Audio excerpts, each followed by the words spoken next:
Sa Mandawi City, duha ka mga batang nga managsilingan na ang naangol human mabuti sa giduaan nila mga pisula.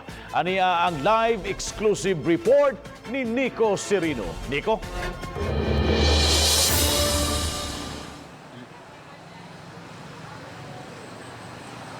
Yes, Bob, nakapakugang kining insidente sa Banilad, Mandawi City kaginiha, kundi usa ka armas nga napunitan giduaan sa mga kabataan ug aksidente nga nakablitan.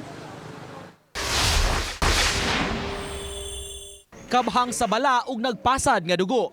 Kini ang gibilin nga timaan sa nahitabong insidente mag-alas 11 kaganihang buntag sa may sitio Polton, Barangay Banilad. Una niini, usa ka 5 anyos nga batang babay ang giingong nakakaplag og pistola sa ilang dapit.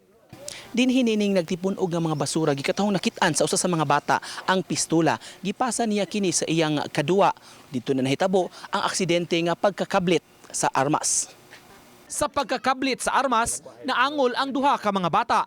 Usa ka 7 anyos nga lalaki nga naigo sa ulo ug nadala na karon sa private hospital. Samtang natapsingan usab sa aping ang laing 7 anyos nga iyang kadua.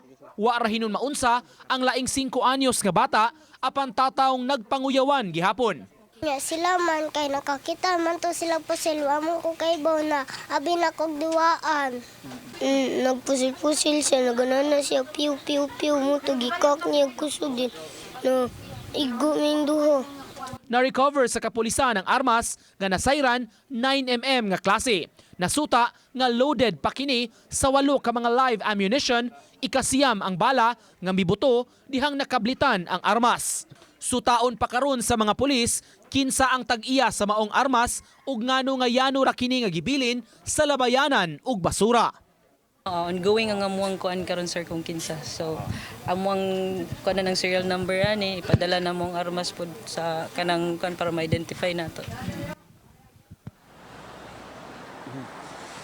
Sa pagpakig-update ato Bob kang Corporal Saranilio sa update ning maong kaso, gibutyag niini nga nagpabilin gihapon sa pribado nga tambalanan katong 7 anyos nga bata nga naigo sa ulo. Ikatakda kini nga ipaubos sa usa ka surgery gumikan sa iyang injury. Samtang karong hapon gihatod na sa mga tinugyanan ug giadto sa buhatan sa CSWS sa Mandawi City. Katong laing 7 anyos nga bata katong naigo sa aping, ingon man katong 5 anyos nga bata. Ipaubos sila sa stress debriefing kabahin sab aron sab nga maayum-ayuman ang trauma nga nasinati ni atong mga kabataan human sa insidente kaganihang buntag. Bob. Thank you so much, Nico Serino, sa imong live report.